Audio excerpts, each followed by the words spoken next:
Hello dear friends, welcome to D K English Pathshala. देखिए, आज से हम एक नई सीरीज़ शुरू करने वाले हैं जिसमें हर मॉर्निंग को एक वोकेबलरी डेवलपमेंट के लिए एक वीडियो अपलोड किया जाएगा।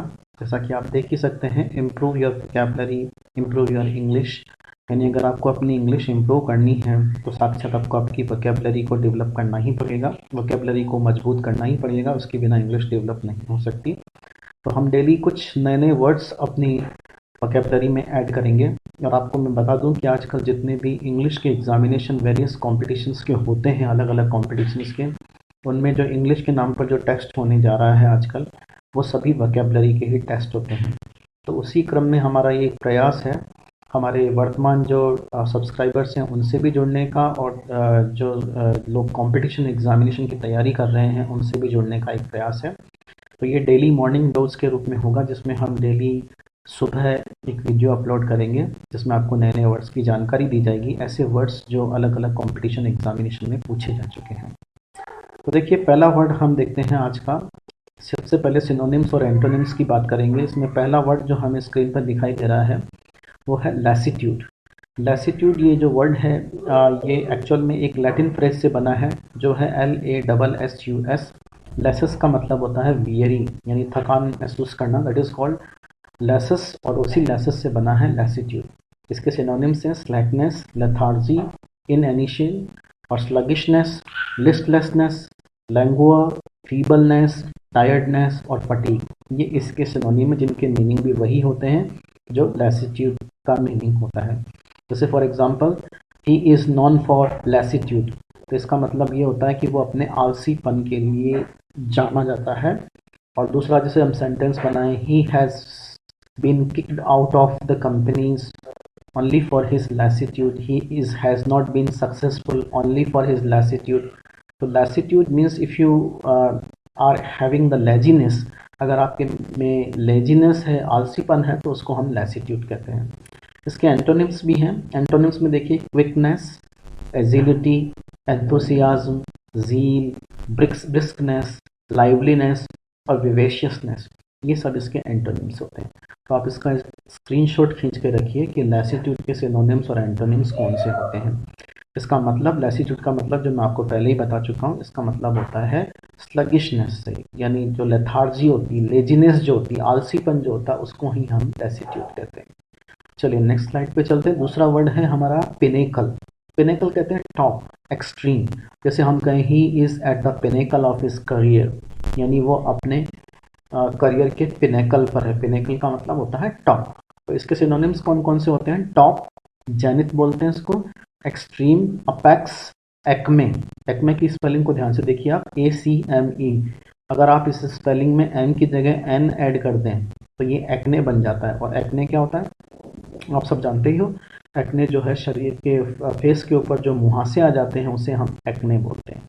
उसके बाद है क्रेस्केंडो। क्रेस्केंडो भी पिनेकल का ही सिनोनिम है। कल्मिनेशन, पीक और समिट। पीक और समिट जो है ये ज्योग्राफिकल वर्ड्स हैं, ज्योग्राफी के शब्द हैं जो माउंटेन के रेफरेंस में यूज़ किए जाते हैं, पीक और समिट, लेकिन इनका मीनिंग, इनको सिनोनिम्स लिया जाता है पीक और समिट के रूप में। अब एंटोनिम की बात करें तो एंटोनिम होता है पिनेकल का बॉटम, नादिर और अबिस।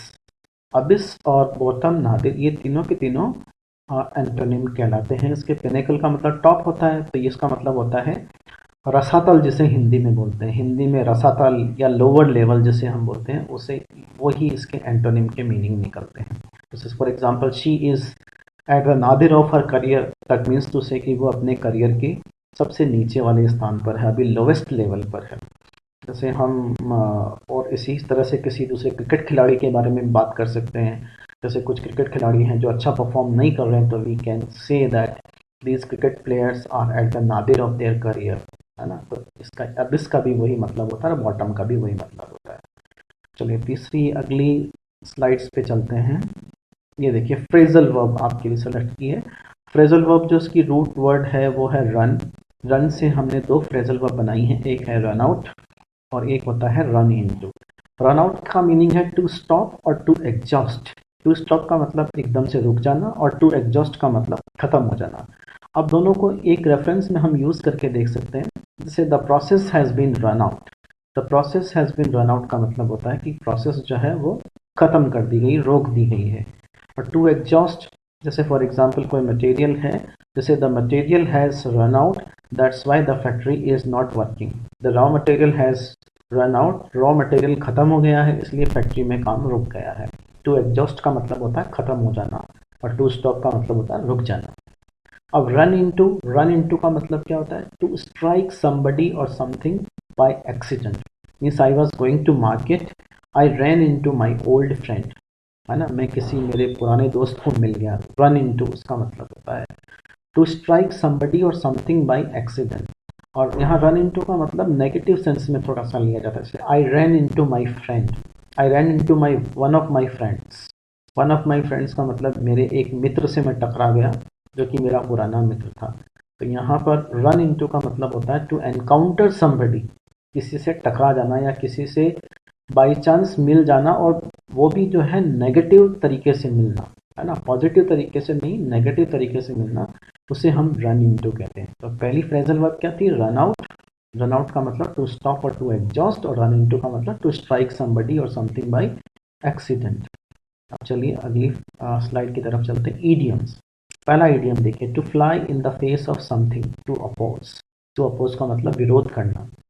जैसे for example, the meeting was convened but he flew in the face of all the members, है ना।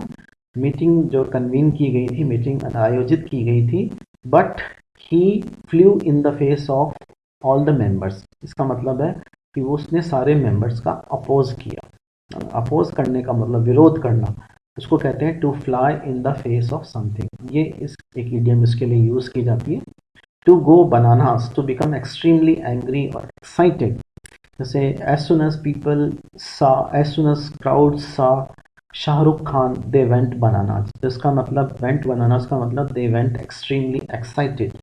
दोनों ही इसके मीनिंग हो सकते हैं, एंग्री भी हो सकता है और एक्साइटेड भी हो सकता है। टू बिकम एक्सट्रीमली एंग्री और एक्साइटेड। चलिए नेक्स्ट पे चलते हैं। फ्रेजेस। फ्रेजेस हमने आज दो सेलेक्ट किए हैं। एक फ्रेज है एबिनिशियो और दूसरा है इन ए नटशेल। एबिनिशियो का मतलब क्या होता है? स्टार्टिंग फ्रॉम द बिगिनिंग, है ना। The matter was suppose to be inquired ab initio. इसका क्या मतलब हुआ कि मैटर को शुरुआत से मतलब इंक्वायर करने की ज़रूरत थी। एबिनिशियो एक फ्रेज है। दूसरा है, इसी में एक फ्रेज यूज़ किया है इन a nutshell. In a nutshell का मतलब क्या होता है? इन ब्रीफ, यानी in a nutshell I want to tell you my story.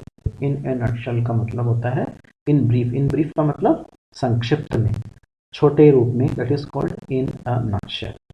तो उम्मीद है कि आपने इन सभी के जो है स्क्रीनशॉट्स खींचे होंगे, आपके लिए ये बहुत हेल्पफुल रहेंगे। Thank you very much for watching. Video अगर आपको अच्छा लगा तो अपने मोबाइल में ज़रूर सेव कीजिए, लाइक कीजिए, शेयर कीजिए और सब्सक्राइब कीजिए। Thank you very much for joining with us.